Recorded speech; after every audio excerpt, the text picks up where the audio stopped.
First of all, I'd like to welcome everyone for being here today so that we can discuss the importance of a lot of issues that we have. And also, we want to make sure that we highlight the collective efforts of the Missouri Legislative Black Caucus.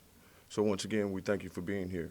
We are having a lot of our colleagues that are in committees right now. But yet we felt the importance of making sure that we had this press conference. So once again, thank you. Some of the critical issues that we'll be discussing today will be some of our education bills, as well as Senate Bill 4, and also our state budget. Two of the other important items that we will be discussing today will be guns on school buses and also abortion legislation. So at this time, we're going to start off with Senate Bill 4, and there is so much concern in Senate Bill 4 for our constituents. So without further ado, I would like for Representative Delbert Taylor to give you information on that topic. Thank you. Thank you, Representative. Good afternoon, everyone. I'm State Representative Del Taylor from the 84th District, which is kind of part of the city of St. Louis, Forest Park in the western part of St. Louis City.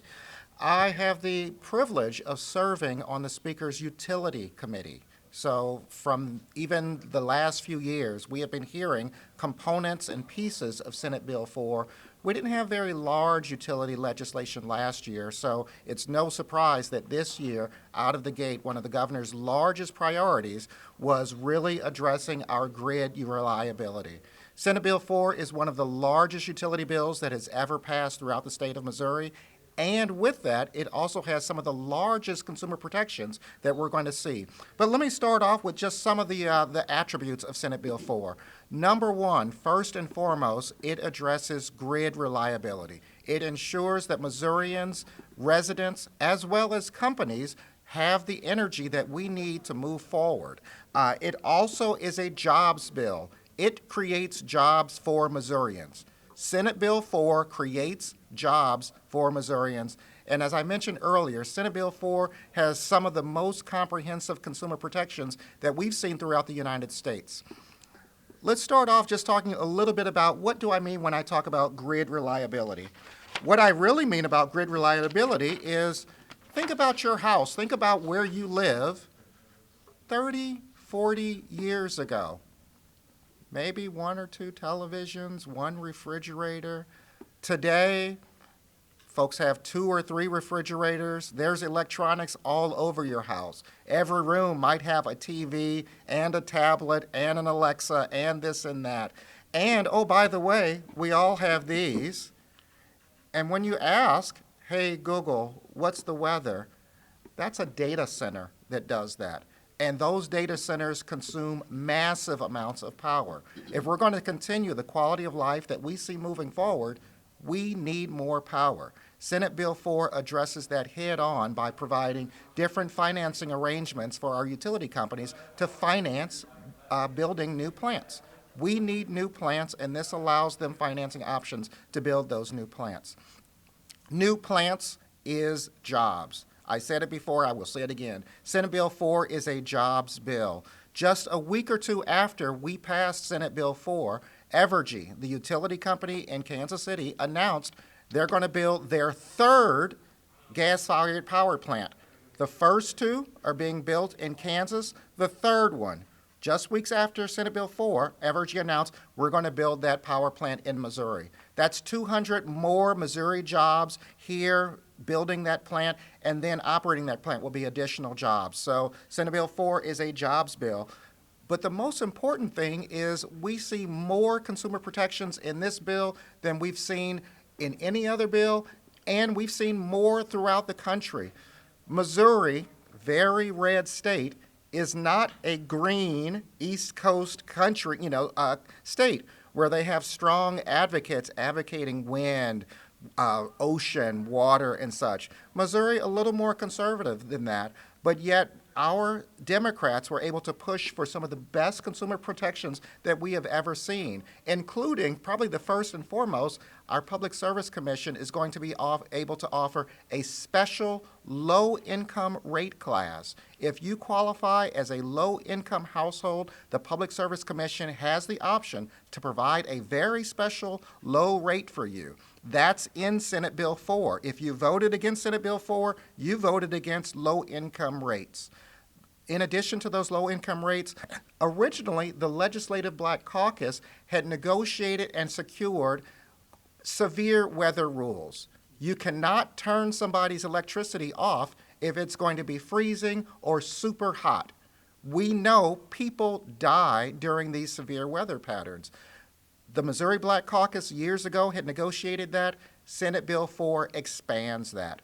Now, the bill says if it's going to be 72 hours, if the weatherman says we're going to have freezing weather, the utility companies cannot dispatch a disconnect crew. They will not disconnect your power if we know we're going to have freezing weather or if we're going to have extremely hot weather. That's in Senate Bill 4.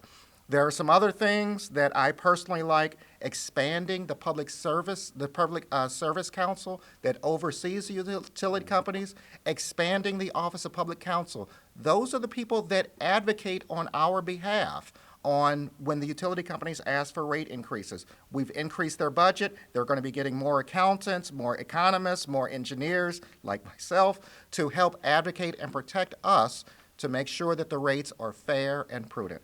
So with that, yes, I voted for Senate Bill 4. I'm a big advocate for it, and we're already seeing some of the benefits from it. Thank you. Any questions? Thank you, sir. Thank you, Representative. Next, we're going to move on to our state budget. And the budget must reflect the values of all Missourians. I can't stress that enough. The budget must reflect the values of all Missourians. So let's keep that at the forefront when you hear from Representative Melissa Douglas and Representative Marty Jo Murray. Good afternoon. I'm Melissa Douglas. I represent House District 27 in the Kansas City area. And I am going to speak to you just a little bit about how we were pretty successful in redirecting some of the state dollars toward the Kansas City area. We're very excited about the World Cup coming. And so, but also at the same time, we're very concerned about the safety and security of average people while being at the World Cup. So we were able to work directly with our Kansas City Area Transit Authority, or KCATA, and we're able to secure funds that will now build up their ambassador program. The ambassador program is going to take into account AI and try to provide another layer of safety and security for our residents of the Kansas City and Jackson County areas, but also at the same time provide direction and just keeping everybody on pace as they navigate our city through our various public transit systems. We're also excited about getting funding to help our youth and our sports enrichment programs. Also, to make sure that we continue to fund Great Jobs KC, career and workforce development. In our entertainment area, Starlight Theater has undergone a capital project to put an awning over the seating area to provide some relief during performances while they're there. So we were able to contribute to that. In addition, we were able to contribute to the unaccompanied youth housing project, the Delano project, that we're working with Kansas City Public Schools, KC Neighborhoods, as well as the city, so that we can provide unaccompanied youth shelter within the city, within our public system, so that we can address that need.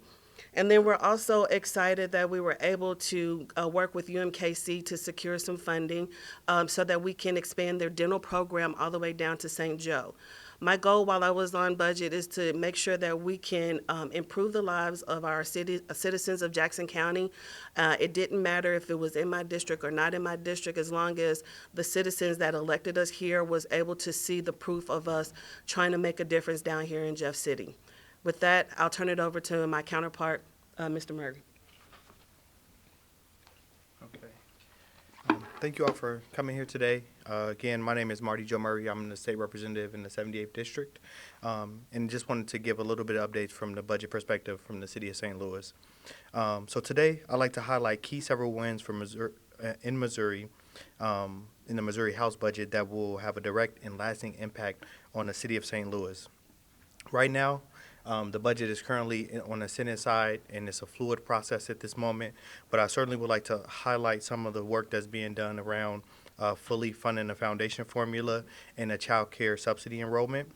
And I also want to commend the work that my counterparts have done in the Democratic caucus with the budget process, as well as the Republican colleagues, in terms of making sure that we deliver a fair, balanced budget that also provides needed resources in the entire state. So through consistent advocacy and collaboration, I worked to help secure more than $2 million in targeted investments in the 78th District and the broader region. These investments just aren't numbers on a page. They're tangible resources within neighborhoods. Through the work of the committee, we were able to deliver, not at this point, we were able to help secure in our budget $500,000 for Doorways, which is a nonprofit doing life-saving work, providing housing and support services for individuals that are living with HIV and AIDS. That means more stability, more dignity, and a better health outcomes for those vulnerable residents. We were also able to secure $500,000 for Places with People, and I've gotten word that on the Senate side they're working to bump that up because they're working to renovate a mental health and substance use treatment clinic in a city that's been hit hard with mental health and addiction crisis. This clinic is going to be a critical step forward in care and recovery.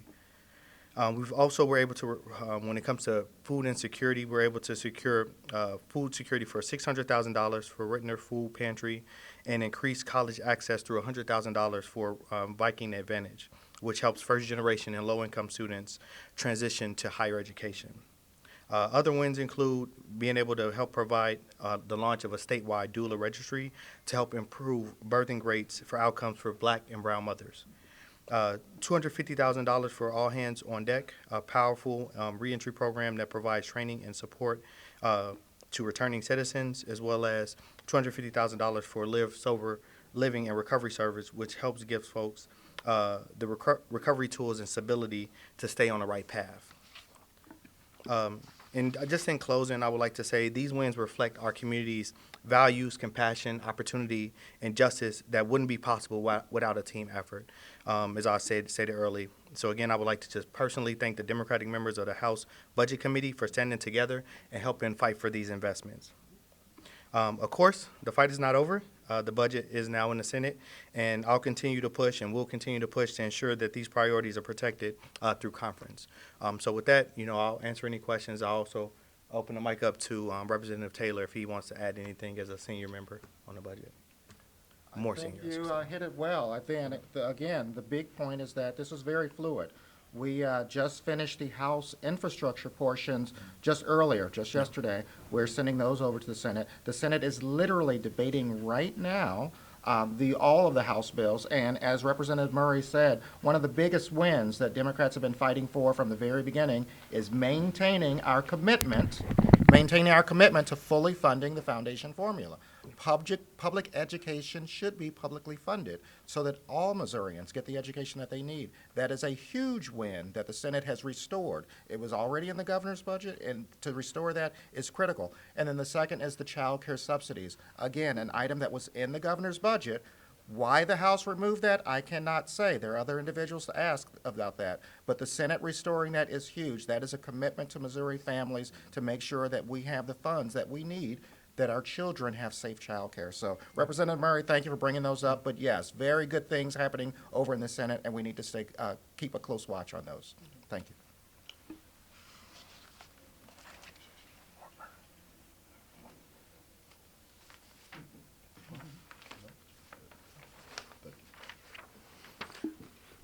As you can see, there's plenty of work being done with the Missouri Legislative Black Caucus, and this work shall continue.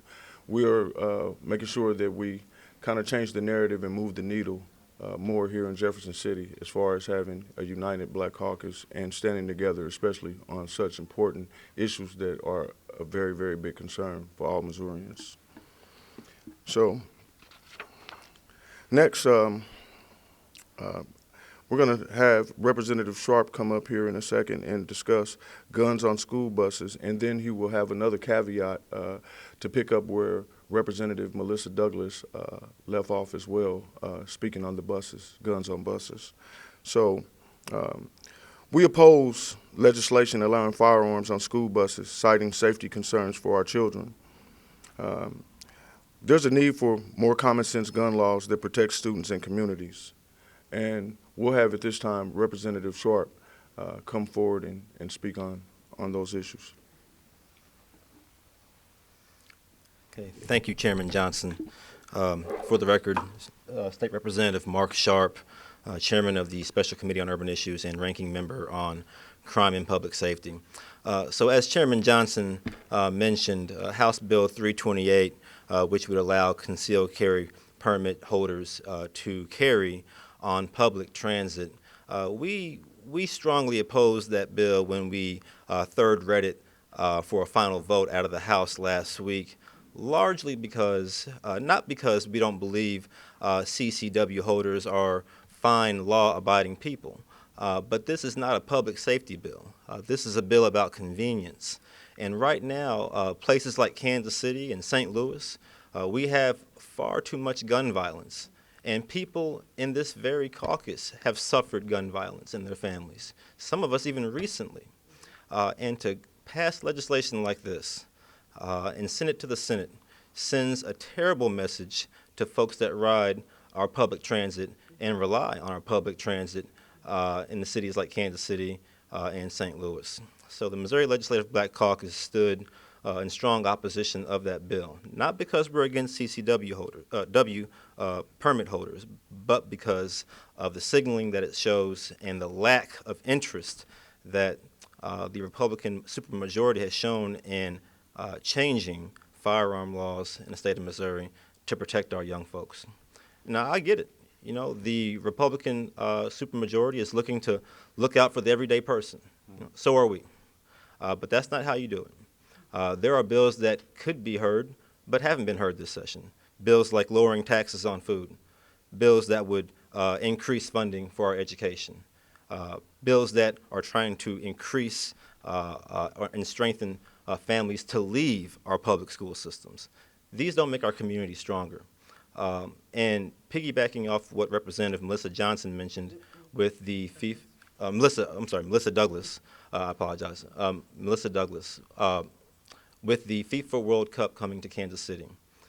This is legislation that we didn't even think about passing in previous years because we were strongly trying to obtain the host city status in Kansas City. In fact, there were a lot of bills, quite frankly, that this body didn't pass because we were trying to obtain such status.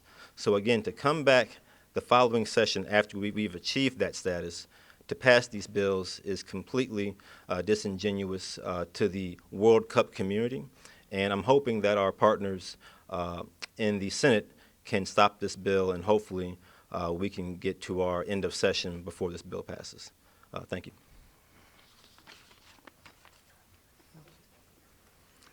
Thank you, Representative Sharp. Next, we're going to speak about the anti-abortion bill. We have so many ongoing debates on a daily surrounding the reproductive rights in Missouri. You know, it's so important that we are protecting the individual freedoms and ensuring access to comprehensive health care. The House voted 94-50 in favor of advancing the amendment which seeks to ban most abortions, allowing exceptions only for rape, incest, and medical emergencies within the first 12 weeks of pregnancy. At this point in time, we will have Representative Marla Smith come and speak on that subject. Representative? Hi. First, let me start off by saying, hands off my body. Let me be clear. HJR 73 is not a public health measure. It's a political document dressed up like one. It's government overreach, plain and simple. Forcing our way into our exam rooms, our hospital beds, and our most personal decisions under the guise of safety and ethics. But here's the truth.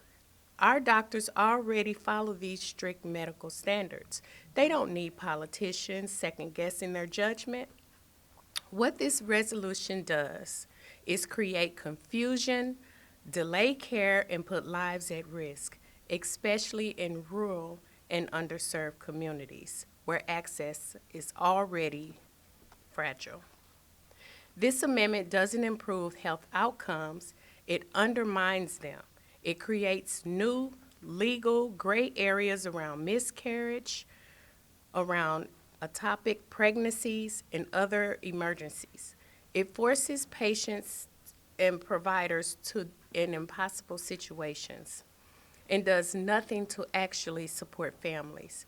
If we really cared about public health, we'd be expanding maternal care, investing in comprehensive sex education, improving access to contraceptive, and providing real support for parents and children. But instead, this body have chosen to criminalize the care, insert politics into medicine, and threaten the judgment of trained professionals. So I'll say this, if HJR 73 moves forward to the ballot, I will meet it there. I will call on every Missourian to reject this dangerous overreach. And if lawmakers try to ignore the will of the people, if they try to silence the voice of their own constituents, then we will remind them where the power really lies. Because of people in Missouri do have the power. We have the power to choose leaders that respect our rights. We trust our doctors and who keep politics out of our bodies. And if those power choices choose to ignore us, then we will choose someone else. We urge every legislator, every voter, every Missourian to stand up, speak out, and vote no on HJR 73 because the fight isn't over. It's just beginning, and we will be watching. Thank you. Thank you, Representative Marla Smith. I'd like to close with letting you all know how great of a job our Black Caucus has been doing this year, and especially our group of freshmen. They have made sure that they are turning the needle. They're very astute. They're very professional the way they move about, and they are learning to navigate the building, and they are just becoming rock stars as far as being elected officials. So I can't say it enough how proud I am of them, and I know that they have a bright future. And we want you all to know, as a collective caucus, that expect more from us, and watch us use our leverage, and watch us be more engaged in the things that matter to our constituents and matter across our districts. So I so humbly thank each and every member from our seniors on down in the work that we're doing, not only as a Black Caucus, but in our Dem Caucus as well, to make sure that we are moving that needle forward. And so at this time, I thank you all for being here. Thank you. Any questions for any of the? Your caucus met with the governor, I think, last month for lunch at the governor's mansion. Can you just talk about how that went and your relationship as a caucus with this governor compared to the last? Well, if I could speak for the caucus, I would say that I think that we're moving forward and making sure that we do have a rapport and a good relationship with our new governor. I think that even more than the past relationship that we had with our post-governor. So we'll continue to build those relationships, but we'll do it by doing the same thing throughout, and that's using our leverage. One thing that I think that we've taken notice of is that we pay attention to the governor's agenda. And if it's anything that we can align with, we make sure that we have those type of policies to push forward. As far as that day went, the luncheon at the governor's mansion, I think that we can all say that it went quite well, and that we all had an opportunity to speak with the governor as well. He was very receptive of that, and we want to continue to have that open dialogue and relationship with him. Please. Yeah, it was an outstanding luncheon. very outstanding luncheon. I think it's important to recognize, just some of the governor's background. The governor is from the city of St. Louis, and around that time, there was a press release that one of our oldest and long-standing parades was running into some financial challenges. And literally, during that luncheon, I met with the senator, and I had lunch right with his wife, and we talked firsthand about how critical and how important that parade, the Annie Malone Annual May Day Parade, is to the city of St. Louis and to our region. I talked to the governor. I asked him, and as a joke, Governor Kehoe, you remember the Annie Malone Parade? And he says, of course I remember the Annie Malone Parade. I'm from North City. It used to run right down the streets. Governor, we need your help with this one. We need your help with the Annie Malone Parade this year, getting that one financed, some of the barricades, some of the other initial costs. The governor said, schedule some time with my office, and during that meeting and some previous meetings, we talked to the Department of Tourism, and the Governor Kehoe and the Department of Tourism really stepped up in a very big way. That's really what it means to have these types of one-on-one connections and these opportunities to interact with the governor and the First Lady at that luncheon. So it was a great luncheon, and again, I think personally, I appreciate Governor Kehoe's experience and his willingness to step in and recognize some of the long-standing historical traditions across the whole state of Missouri, and especially that one, the Annie Malone Parade. So thank you. Well said, Representative, and thank you.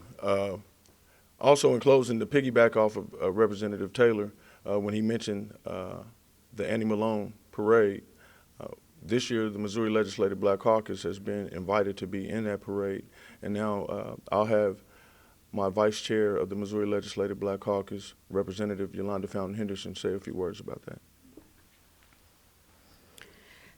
Good evening, everyone. Good afternoon, everyone. Yes, we are going to be participating. It's going to be a big float.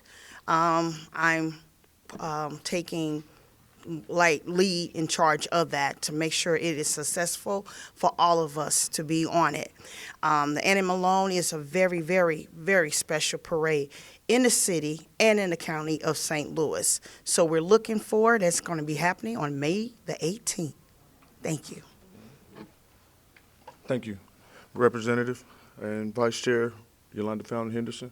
If there are no other questions before us at this time, we would like to say thank you once again for being here, and just know that we'll always, moving forward, want to make sure that we're updating the press, and so we have more of an opportunity to let our constituents see that we are putting in the work. So thank you.